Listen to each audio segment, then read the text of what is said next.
2003 সাল থেকে আমি কাজ করছি ওখানে। 2003 সাল থেকে উড়িষ্যায় স্টেটে। কি কাজ করেন ওখানে? আমরা সিভিল কন্ট্রাক্টরে কাজ করি।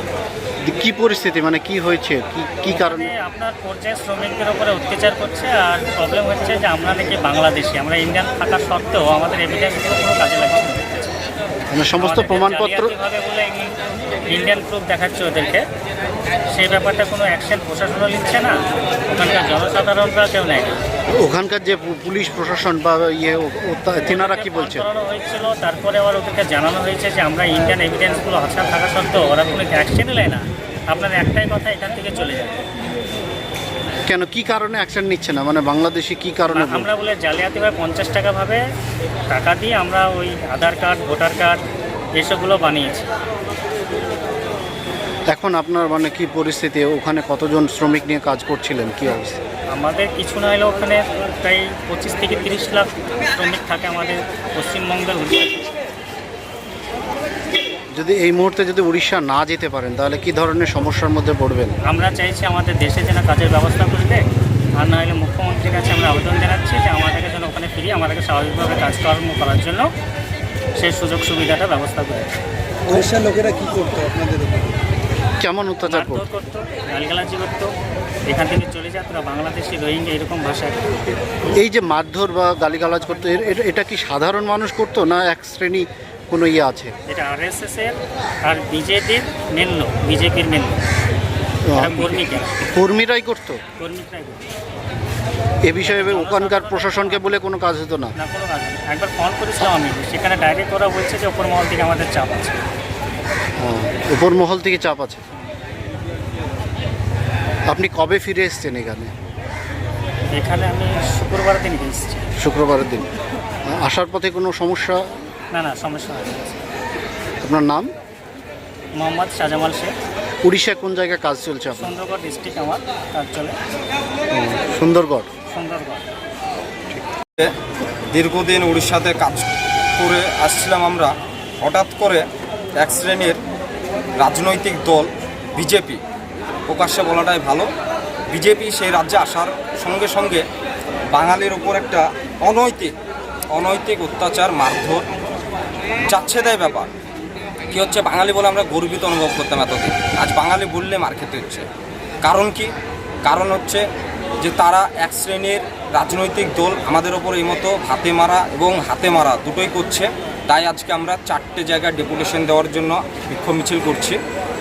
তার মধ্যে আজকে এখনই আমরা ভিডিওতে ডেপুটেশন জমা করলাম। ভিডিও সাহেব আমাদেরকে আশ্বাস দিলেন যে তিনার লেভেল থেকে যতটা দ্রুত সম্ভব একটা সমাধানের আশ্বাস আমাদেরকে দিলেন। এরপর আমরা যাব ডিএম, তারপর লেবার কমিশন, এসব জায়গায় আমরা ডেপুটেশন জমা দেবো। তবে অ্যাজ এ বাঙালি হিসাবে এই মার খাওয়া, এই গাল খাওয়া এসব আমাদের দ্বারাই সম্ভব না সহ্য করা। সমস্ত বাঙালি যারা বাইরে থাকেন এবং দেশেও থাকেন তারা সবাই এর প্রতিবাদ করুন। কেন? ভারতবর্ষের স্বাধীনতা আমাদেরকে অধিকার দিয়েছে, ভারতবর্ষের যেখানে ইচ্ছা সেখানে আমরা যা খুশি তাই সেখানে কাজকর্ম করতে পারি। হঠাৎ করে আমাদের স্বাধীনতা কেড়ে নেওয়ার উড়িষ্যার লোকের বা সেই রাজনৈতিক দলের অধিকারটা কে দিল, সেই জবাব আমরা চাই উড়িষ্যা সরকারের কাছে এবং আমাদের মুখ্যমন্ত্রীর কাছে একটাই আবেদন, আমাদের পরিযায়ী শ্রমিকের ওপর একটু আপনি দৃষ্টি আকর্ষণ করুন। কেন? যে কোনো বিষয় নিয়ে যে কোনো অ্যাঙ্গেল থেকে আপনি দেখা যাচ্ছে সেটা দ্রুত সলিউশন করার চেষ্টা করেন, কিন্তু আমাদের পরিযায়ী শ্রমিকরা কি মানুষ নয়? তাই আমাদেরকে দৃষ্টি আকর্ষণ করুন এবং আমাদের যে সমস্যা, আজকে পরিবার কীভাবে চলবে, আজ কর্ম কোথায় কি করব, কর্মহীন হয়ে গেছি। তাই আমাদেরকে কতদিন আগে আপনি ফিরে এসেছেন এখানে? আমরা এসেছি যখন এই সমস্যা শুরু হয়েছে, আমার লোককে অনেক মার খেয়েছে, আমাকে হুমকি দিয়েছে, তাই রাতারাতি আমি 50-60 জন লোককে নিয়ে রাতারাতি সেখান থেকে চলে আসতে হয়েছে। আপনি কি করতেন উড়িষ্যায়? সেখানে আমার হকার আছে, আমি ফেরি করি এবং আমার লোকজনকে ফেরি করায় আমার হকার আছে, আমি মহাজনী করি।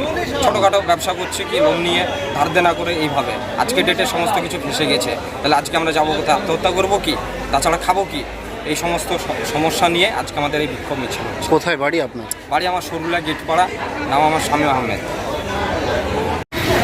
ভারতবর্ষের বিভিন্ন জায়গায় কাজ করে এবং আমরা একটা জিনিস লক্ষ্য করলাম যে উড়িষ্যায় সরকার পরিবর্তনের পর যারা আমাদের এই বাংলার লোক উড়িষ্যায় কাজ করে তাদেরকে বাংলাদেশি আখ্যা দিয়ে তাদেরকে প্রত্যেক দিন নির্যাতন করে তাদেরকে উড়িষ্যা ছাড়া করা হয় এবং তারই প্রতিবাদে আজকে আমরা বেলডাঙ্গা ব্লক ওয়ানের উদ্যোগে এবং পৌরসভার উদ্যোগে আমরা আমরা ডেপুটেশন দেবো বিডিও সাহেবকে এবং লোকাল আইসি এবং জিএম সাহেবকে এবং লেবার কমিশনকে আজকে আমরা একটা ডেপুটেশন দেবো এবং এখন আমরা বিডিও অফিসে আমাদের ডেপুটেশন দিতে যাচ্ছি।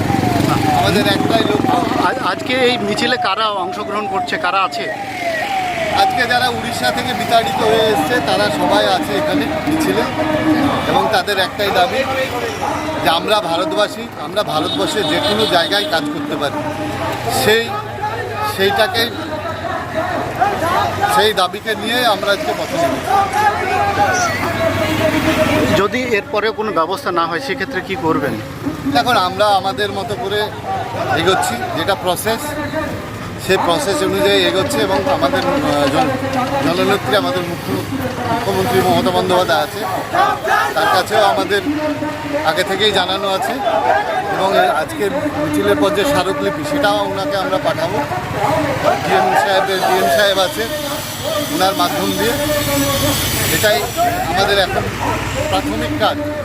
বেলডাঙ্গা থেকে তো অনেক বহু পর্যায়ী শ্রমিক উড়িষ্যায় কাজ করেন,